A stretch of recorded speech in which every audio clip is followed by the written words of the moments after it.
Arcadian Vanguard presents The Wrestling News in your daily wrestling newscast for Sunday, November 13th, 2022. Good morning, I'm Mike Sempervive. We begin with a new NWA World Heavyweight Champion crowned last night at the Hard Times III pay-per-view in New Orleans.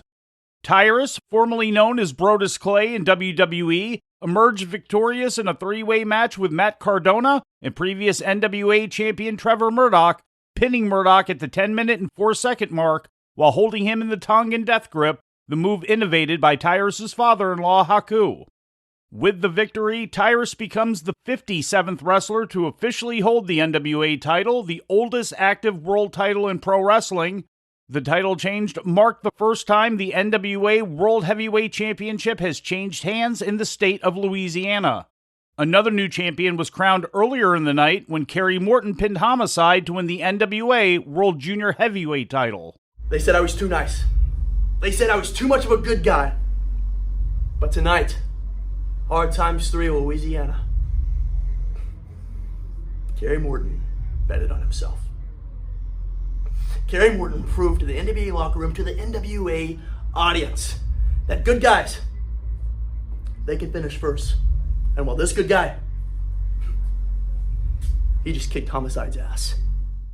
Morton was accompanied by his father, Ricky Morton, who also held the NWA Junior Heavyweight title in 2014. The two men are the only father and son combination to ever hold the NWA Junior Heavyweight title in its 74-year history. NWA Women's Champion Camille retained her title in a three-way match against Chelsea Green and Kylan King, marking her 25th successful defense since capturing the gold from Serena Deeb in June of 2021. Also successful were NWA World Tag Team Champions La Rebellion, who retained against Luke and PJ Hawks, NWA United States Tag Champs The Fixers, who retained against the Spectaculars, NWA National Champion Scion, who retained against Dak Draper, and NWA Women's Tag Champs Pretty Empowered, who defeated Maddie Rankowski and Missa Kate. On the Hard Times pre-show, Jordan Clearwater defeated AJ Kazana to win the NWA World Television Championship. Absent from the show was two-time former NWA World Champion Nick Aldis, who was suspended indefinitely by the NWA last Monday after putting in his notice 2 days earlier. Aldis was replaced in his scheduled match against Odinson by Thrillbilly Silas, who went on to win the match.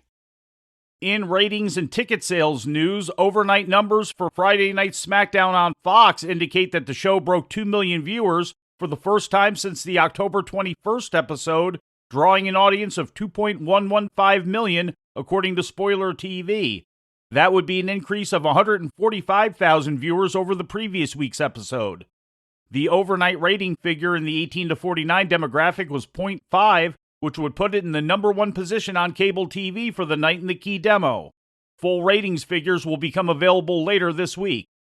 WWE once again led last week in ticket sales sold to WWE and AEW television tapings, drawing 8,661 people to the Gainbridge Fieldhouse in Indianapolis, according to a WrestleTix report. WWE Raw came in a distant second, with 5,731 tickets distributed for last Monday's show at the Mohegan Sun Arena in Wilkes-Barre, Pennsylvania. And coming in last once again was AEW's Dynamite and Rampage taping last Wednesday night at the Agganis Arena in Boston, for which 3,609 tickets were distributed. In WWE news, Rey Mysterio was pulled from the SmackDown World Cup tournament, as first reported by What Culture. Mysterio, a SmackDown talent, was originally scheduled on WWE's internal run sheet to face Ricochet on next week's SmackDown as part of the tournament, but Michael Cole announced on SmackDown that Mustafa Ali, a Raw talent, would be facing Ricochet next week instead. Mysterio was also reportedly pulled from a backstage interview segment originally scheduled for last Friday's SmackDown in Indianapolis. There is no word yet on what has caused Mysterio to be pulled, but he has not been seen on WWE TV since his match with Intercontinental Champion Gunther on the November 4th SmackDown in a match taped on October 28th. There has also been no explanation as to why Ali, who is still listed as a Raw talent, would be Mysterio's substitute as opposed to another SmackDown talent. The winner of the SmackDown World Cup tournament will be granted a shot at Gunther's Intercontinental title. In AEW news, 30-year veteran and former two-time All Japan Triple Crown champion Jun Akiyama is coming to Rampage next week, according to an announcement made Friday night on Twitter by Tony Khan.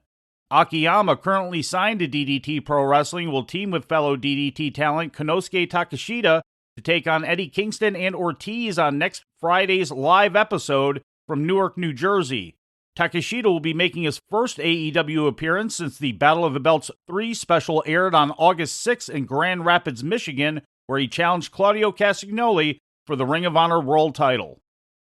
And before we leave you today, we'd like to remind you that however you consume your content, you can find the wrestling news 24 hours a day and 7 days a week across social media.